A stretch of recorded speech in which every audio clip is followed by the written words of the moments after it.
Vivi quase 7 anos em Manhattan, mergulhado no universo corporativo, até que uma promoção me levou para a Califórnia, onde ficava a sede da empresa. Foi ali que tudo desmoronou. A ansiedade me consumiu, a depressão se instalou, e logo eu estava afundado em vícios que pareciam não ter fim, jogos de azar, álcool e um abuso absurdo de Xanax. As coisas ficaram tão ruins que eu cheguei a me perguntar se valeu a pena ter aceitado aquela oportunidade. Os piores momentos da minha vida começaram justamente depois que cheguei àquele novo posto. Cheguei a culpar Deus por toda a dor que estava sentindo. O jogo virou uma obsessão. Eu frequentava os cassinos da Seminole com uma frequência assustadora, até que as coisas saíram do controle. Perdi tanto que precisei me auto-excluir dos cassinos, basicamente admitindo que tinha um problema sério e pedindo para que não me deixassem mais entrar. Mas o vício não parou por aí.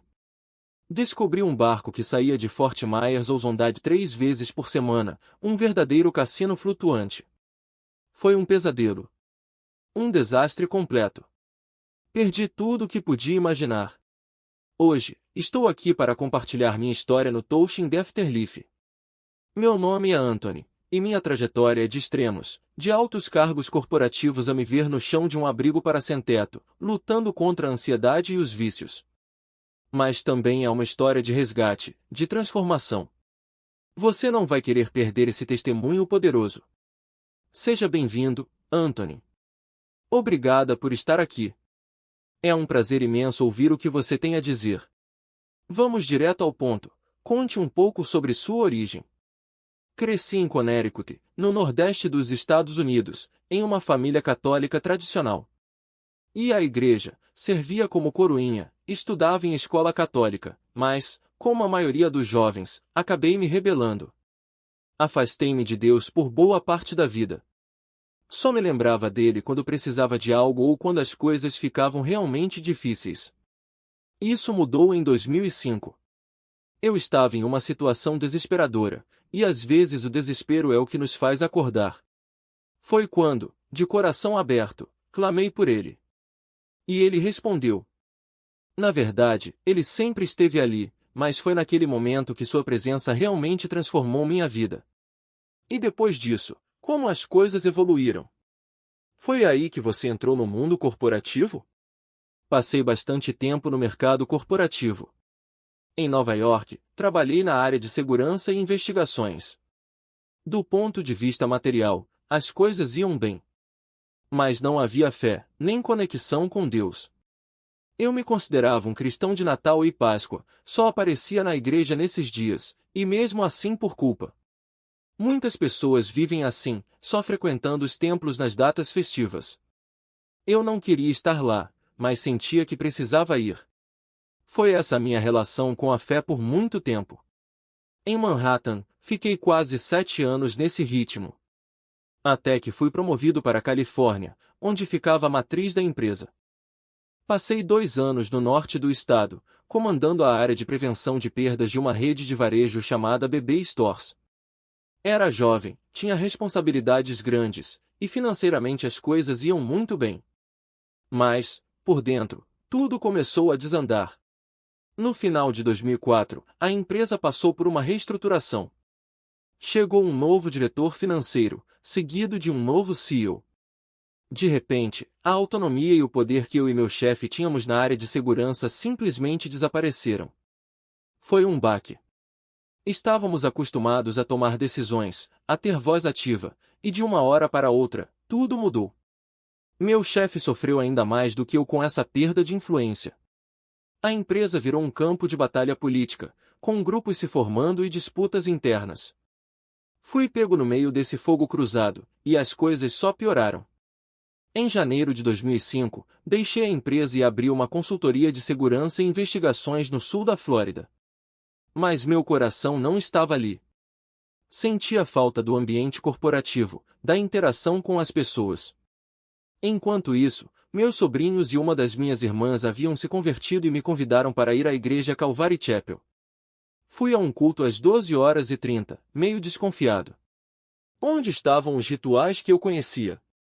Onde estavam as coletas repetidas? Onde estavam os coroinhas? Tudo era diferente, mas algo ali me tocou. Senti uma presença que não sabia nomear, mas que me envolveu. Prestei atenção em cada palavra do pastor, e muitas delas ficaram gravadas em mim. No final do culto, houve um apelo para quem quisesse entregar a vida a Cristo. Na quarta vez que o pastor repetiu o convite, não aguentei mais. Levantei-me e fui até o altar. Depois, fui levado a uma sala para novos convertidos. Naquele momento, eu carregava muita raiva e ressentimentos, mas não entendia direito o que estava acontecendo. Saí dali e fui para um show aéreo, algo que fazia parte da minha rotina há anos. Mas, depois de ter aceitado Cristo, tudo mudou. Mesmo sem saber, senti a convicção do Espírito Santo. Não era condenação, era uma voz interna me dizendo que eu não queria mais viver daquele jeito. Deixei o evento mais cedo e voltei para casa. Comecei a ler a Bíblia, especificamente o livro de Romanos. Naquela mesma noite, às 22h14, enquanto conversava com uma amiga da Califórnia, uma conversa que não tinha nada a ver com fé, algo extraordinário aconteceu. Uma paz inexplicável, uma alegria profunda e um amor avassalador tomaram conta de mim. Foi um encontro real com Deus, no dia seguinte à minha decisão de segui-lo. Como se um cobertor quente tivesse sido jogado sobre mim no meio de um inverno gelado. Eu tentava explicar para ela o que estava acontecendo, descrevendo aquela sensação em tempo real, enquanto a paz me envolvia como um abraço que eu nem sabia que precisava. Semanas depois, ela apareceu na mesma igreja e entregou sua vida a Cristo. Ninguém poderia me convencer de que aquilo não era o poder transformador de Deus agindo na minha vida. Não era apenas o resultado de ter aceitado Jesus, era algo vivo, pulsante, que me consumia por dentro. Eu me tornei um daqueles evangelistas incansáveis, mas desajeitados, que mais assustavam do que atraíam as pessoas. Não sabia direito o que estava fazendo, mas a única coisa que importava era que todos experimentassem o que eu tinha vivido. Meu pastor, Rick, um homem sábio, me puxou de lado um dia e disse: "Você está como uma mangueira de incêndio descontrolada, derrubando todo mundo pelo caminho. Precisa dosar um pouco, senão vai afugentar as pessoas." E era verdade. Eu assustava até a mim mesmo. Mas como explicar algo que eu mesmo mal entendia? Até 2 dias antes, eu nunca tinha lido a Bíblia. Aquela transformação era radical demais, intensa demais. Eu estava em chamas por Deus, devorando cursos, palestras, qualquer coisa que me aproximasse mais dele. E assim segui por 8, 9 meses, até que tudo desmoronou. Quase um ano depois, dia por dia, eu estava ao telefone com um antigo colega de trabalho, um amigo próximo. Conversávamos sobre aquela situação política que tinha me tirado da Califórnia, sobre as intrigas, as suspeitas que eu tinha, mas nunca havia confirmado. Era 26 de janeiro de 2006. Lembro da data porque, naquela noite, o sono me abandonou. E não voltou por 1 mês e meio. Talvez 1 hora aqui, meia hora ali, mas na maior parte do tempo, eu ficava acordado, consumido por uma raiva que queimava mais forte do que qualquer fogo que eu já tinha sentido. Raiva misturada com ressentimento, arrependimento, uma confusão de sentimentos que me sufocava. No dia seguinte, liguei para meu ex-chefe e comecei a fazer perguntas. Ele nunca me deu uma resposta clara. E por 1 mês e meio, carreguei aquele ódio como uma pedra no peito, aonde quer que fosse. A insônia virou ansiedade, que virou depressão, que me levou a buscar refúgio em qualquer coisa que entorpecesse a dor, jogos, álcool, Xanax, um benzodiazepínico que logo se tornou uma prisão. Tudo começou com a falta de perdão. Um veneno lento que me afastou de Deus. Comecei a culpá-lo por toda a minha dor. Se eu nunca tivesse me envolvido com a igreja, com a Bíblia, as coisas não estariam tão ruins, pensava. Era uma lógica distorcida, mas na minha cabeça fazia sentido. Deus, por que me deixou chegar a esse ponto? Era um lugar perigoso, porque eu estava transferindo para ele a responsabilidade por algo que era culpa minha, a incapacidade de perdoar. Eu estava fora de alinhamento espiritual, como um carro com a suspensão danificada. Você leva para consertar, melhora por um tempo, mas logo volta a puxar para o lado, a tremer, a não andar direito. Era assim que eu me sentia, desequilibrado, instável, sempre à beira de um colapso. O pior de tudo? Os anos mais dolorosos da minha vida vieram depois de ter conhecido a Cristo. Não foi como a história clássica, minha vida era um caos, encontrei Jesus e tudo melhorou. Não. Depois dele, as coisas ficaram mais difíceis, mais sombrias. Em quase 7 anos, queimei pontes, perdi contatos, me isolei. No fim, só restaram 3 pessoas, meu sobrinho, minha irmã e um amigo de Connecticut. E o vício no jogo me consumiu. Cheguei a me auto-excluir dos cassinos da Flórida. Assinei documentos, tirei fotos, declarei oficialmente que tinha um problema com jogos. Eles me proibiram de entrar. Mas eu tentava mesmo assim. Uma vez, em um cassino Seminole, um segurança me abordou. "Você tem certeza de que não é você quem preencheu esse formulário?", perguntou, comparando minha assinatura com a da carteira de motorista. Eu jurava que tinha sido meu irmão, mas eles sabiam. Não me prenderam por invasão, e isso, de certa forma, foi uma bênção. Mas não adiantou. Descobri um barco-cassino que saía de Fort Myers e passei a frequentá-lo 3 noites por semana. Era um pesadelo. Perdi tudo o que podia perder. Tinha dinheiro, ações, economias, e joguei tudo fora. Uma noite, voltei para casa depois de mais uma sessão no barco. Minha irmã, que me abrigava em Nápoles, na Flórida, descobriu que eu continuava jogando e bebendo, apesar de ter prometido que pararia. Ela me expulsou de casa. E eu não podia culpá-la. E não tinha para onde ir. Nem mesmo alguém a quem recorrer. Era o fundo do poço, o tipo de solidão que aperta o peito e faz você questionar se ainda existe saída. Mas foi justamente ali, naquele desespero, que encontrei um abrigo em Nápoles, na Flórida. Um lugar que não era apenas um teto, mas uma porta entreaberta para algo maior. O abrigo tinha um programa de base cristã, e depois de algumas semanas ali, eles queriam saber se você estava realmente disposto a mudar.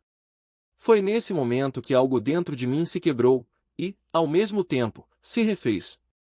Eu gritei a Deus, não com palavras bonitas, mas com um choro que vinha das entranhas.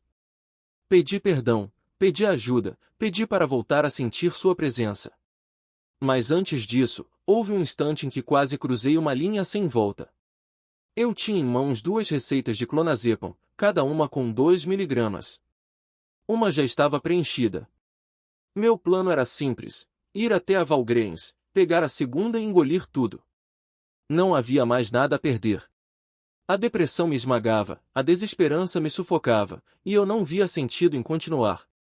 Estacionei o carro na entrada da casa da minha irmã, a poucos minutos da farmácia. Já tinha a primeira receita em mãos. Mas quando tentei dar ré, algo aconteceu. Meu corpo não respondia. Não conseguia virar a cabeça, não conseguia pisar no acelerador, não conseguia fazer nada. Era como se uma força invisível me segurasse ali, imóvel. Nunca tinha sentido algo assim, nem antes, nem depois. E eu sabia, no fundo, que Deus estava agindo naquele momento. Porque se eu tivesse chegado a Walgreens, não estaria aqui hoje. Depois de 5 minutos de luta contra mim mesmo, consegui ligar para minha irmã no viva voz. Não contei o que pretendia fazer, mas disse que algo estranho estava acontecendo, que parecia uma paralisia. No dia seguinte, acabei no hospital de Nápoles. Foi lá que um médico mencionou o St. Matthew's House, um programa de recuperação. Eu estava tão quebrado que mal conseguia olhar para ele. Mas quando ele falou sobre aquele lugar, algo dentro de mim, algo minúsculo, quase imperceptível, se agitou. Era como uma semente de fé, tão pequena quanto um grão de mostarda, mas que bastou para me fazer ir até lá. E foi naquele programa que, pela primeira vez em anos, eu chorei de verdade. Não por autopiedade, mas por um arrependimento genuíno. Gritei a Deus com tudo o que tinha, pedindo perdão, pedindo cura, pedindo para voltar a sentir sua presença. E ele respondeu.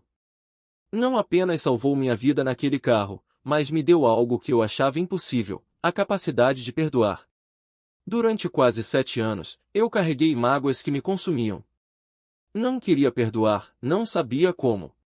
Mas Deus entrou na minha história de um jeito tão poderoso que não tive escolha senão render-me. Aquele abrigo não era só um lugar para dormir. Era o início de uma restauração. Porque Deus não apenas conserta vidas, Ele as transforma. Ele é o mestre da redenção, o artesão que pega os cacos de uma existência despedaçada e os transforma em algo novo. E mais do que isso, Ele usa cada dor, cada erro, cada traição, cada queda para um propósito maior. Como diz Romanos 8:28, todas as coisas cooperam para o bem daqueles que amam a Deus. Antes de mergulharmos nas histórias que vieram depois, preciso contar sobre os sinais sobrenaturais que aconteceram antes mesmo de Deus me levar até aquele abrigo. Porque, olhando para trás, vejo que a batalha já estava acontecendo, e eu nem sabia. Era uma guerra espiritual, intensa, implacável. Eu não entendia o que estava acontecendo, mas sentia. Havia pastores em minha vida que me ajudavam, um da igreja em Nápoles, outro chamado Rick, da Calvary Chapel. Eu ligava para eles 3, 4 vezes por dia, buscando respostas. Na época, não fazia ideia do plano que Deus tinha para mim. Hoje, sou capelão. Trabalhei na área de saúde mental e dependência química, cheguei a ser diretor nacional dos Centros de Tratamento Bânia. É um ministério, uma oportunidade de ver Deus transformar vidas bem diante dos meus olhos, pessoas tão quebradas quanto eu estive, renascendo de verdade. Mas a guerra espiritual era real. A Bíblia fala sobre o príncipe do poder do ar em Efésios, e era exatamente isso que eu sentia. Ataques que vinham através de sinais, de números, de coisas que não faziam sentido. Meu telefone, por exemplo. Quantas vezes o número 666 apareceu na tela sem que eu tivesse discado? Era como se algo me perseguisse. E logo depois, algo sobrenatural acontecia, uma intervenção divina, uma palavra de esperança, um sinal de que Deus estava ali. Era uma batalha constante, um cabo de guerra entre a escuridão e a luz. Uma das piores experiências foi quando saí do centro em Nápoles. Fiquei meses sem dirigir, e meu carro ficou parado num estacionamento. Quando finalmente tentei usá-lo, levei-o até uma concessionária Dodge em Nápoles. Enquanto esperava, meu telefone não parava de receber mensagens estranhas. Eu já estava acostumado com os ataques espirituais, mas aquilo era diferente. Foi quando o gerente saiu e, sem que eu tivesse dito nada, olhou para mim e disse: "Você está sendo atacado pelo diabo." Eu mostrei meu telefone, contei o que estava acontecendo, e ele apenas balançou a cabeça. "Olha a sua conta", disse. O conserto da transmissão, que de alguma forma havia derretido, custou exatamente $600,66. Era como se o próprio mal estivesse deixando sua marca. Foi por isso que, meses depois, fui para Connecticut aprender sobre ministério de guerra espiritual. Eu precisava entender o que estava acontecendo. Porque, no fundo, Deus já estava me preparando para algo maior. Hoje, olhando para trás, vejo claramente. Na época, nada fazia sentido. Mas como dizem, vivemos a vida para frente, mas só a entendemos olhando para trás. Agora, sei exatamente o que ele estava fazendo. Porque tudo o que faço hoje, cada vida que ajudo a transformar, cada história que testemunho, é fruto daquela dor, daquela guerra, daquela rendição. E se há uma coisa que aprendi, é que quanto maior o chamado, maior a batalha. Mas Deus sempre vence. E é justamente nesse ponto que a graça de Deus se revela de forma mais poderosa. Porque quando você pensa que não há saída, quando a escuridão parece engolir tudo, ele usa exatamente aquilo que o inimigo planejou para destruir para construir algo maior. Cada lágrima, cada noite em claro, cada momento de desespero, tudo se transforma em combustível para o propósito que ele já havia traçado. E o mais incrível? O diabo não consegue criar nada novo. Ele só sabe distorcer, repetir os mesmos ataques, explorar as mesmas feridas. Mas Deus? Ele faz arte com o caos. Olhe só para a minha história. Quem diria que aquele homem perdido, afundado em vícios, raiva e incredulidade, um dia estaria na linha de frente de um ministério que já impactou milhares? Que as mesmas mãos que tremiam ao segurar uma garrafa hoje seguram Bíblias, orações e histórias de redenção. Que a voz que antes amaldiçoava Deus agora o proclama com autoridade. Não foi coincidência. Foi estratégia divina. O inimigo sabia que, se eu caísse, não seria apenas uma queda, seria um desvio de rota em um chamado que já estava escrito. Por isso a batalha foi tão feroz. Por isso cada passo parecia uma luta contra forças invisíveis. Porque ele não queria apenas me derrubar. Ele queria me impedir de chegar onde Deus já havia me preparado para estar. E sabe o que mais? Ele faz o mesmo com você. Talvez você esteja no meio de uma tempestade agora, se perguntando por que tudo parece tão difícil. Talvez sinta que está perdendo a guerra, que as promessas de Deus não fazem sentido no meio da sua dor. Mas eu te digo, quanto mais intensa a batalha, mais glorioso será o testemunho. O diabo não investe tanto assim em quem não representa ameaça ao seu reino. Se ele está atacando com tudo, é porque sabe que Deus tem algo grande para você, algo que vai abalar as estruturas do inferno. Hoje, vejo isso todos os dias nos rostos daqueles que chegam aos nossos centros.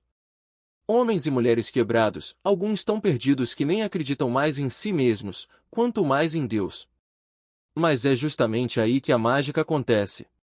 Porque quando você já tocou o fundo, a única direção possível é para cima.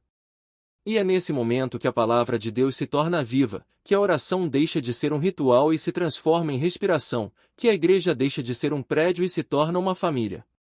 Não é sobre ter todas as respostas. É sobre ter um coração disposto a ser usado, mesmo que ainda esteja machucado. Lembro-me de um jovem que chegou ao nosso programa há alguns meses. Ele vinha de anos de satanismo, rituais, drogas pesadas, uma vida que parecia um filme de terror. No primeiro dia, ele me olhou nos olhos e disse: "Eu não acredito em Deus. Na verdade, eu o odeio.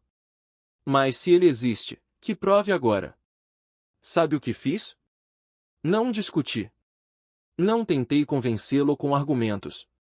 Apenas orei em silêncio e disse: "Deus, se esse rapaz é seu, mostre a ele." 2 semanas depois, ele estava ajoelhado no chão, chorando, pedindo perdão. Hoje, ele lidera um grupo de estudo bíblico para outros que estão saindo de cultos. Isso não é obra minha. É obra de um Deus que usa até mesmo a nossa incredulidade para revelar sua glória. E é por isso que eu sei que o que vivi não foi em vão. Cada noite de insônia, cada recaída, cada momento em que achei que não ia aguentar mais, tudo foi necessário. Porque hoje, quando olho nos olhos de alguém que está no mesmo lugar em que eu estive, não preciso de palavras bonitas. Não preciso de teorias. Eu simplesmente digo: eu já estive aí.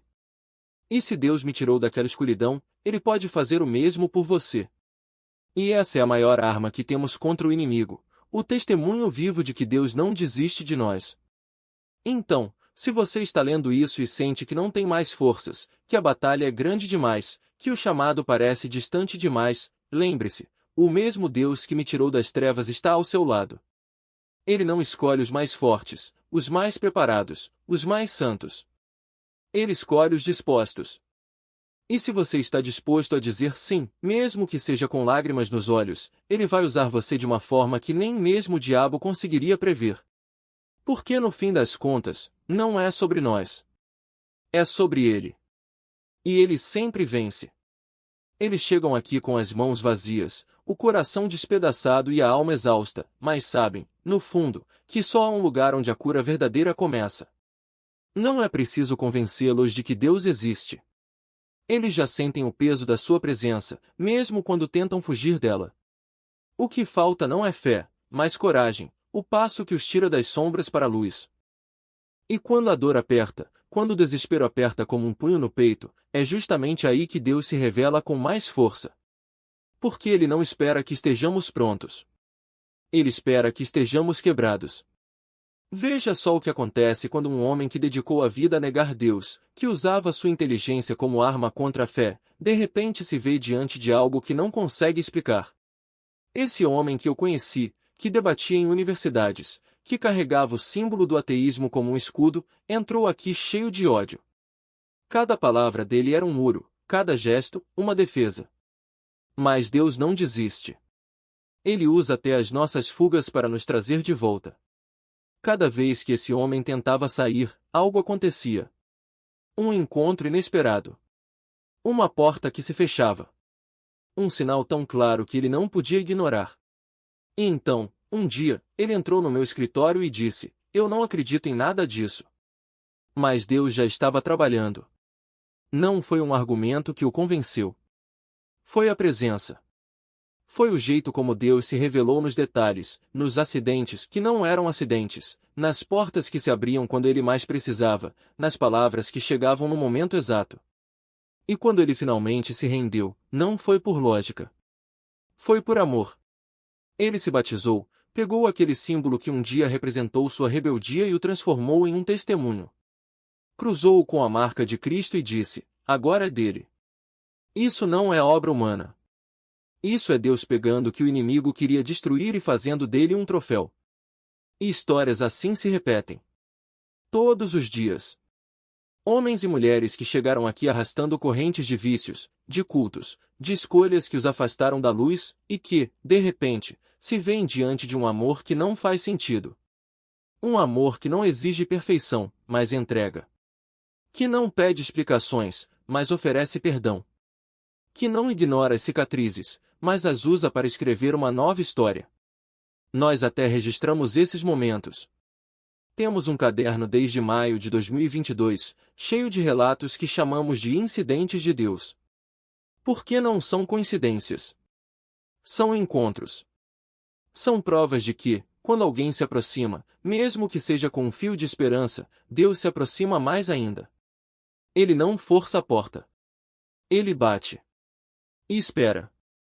Mas quando abrimos, mesmo que seja só uma fresta, ele entra e começa a restaurar tudo. Porque o milagre não está em quem somos, mas em quem ele é. E ele é fiel. Mesmo quando não o vemos. Mesmo quando duvidamos.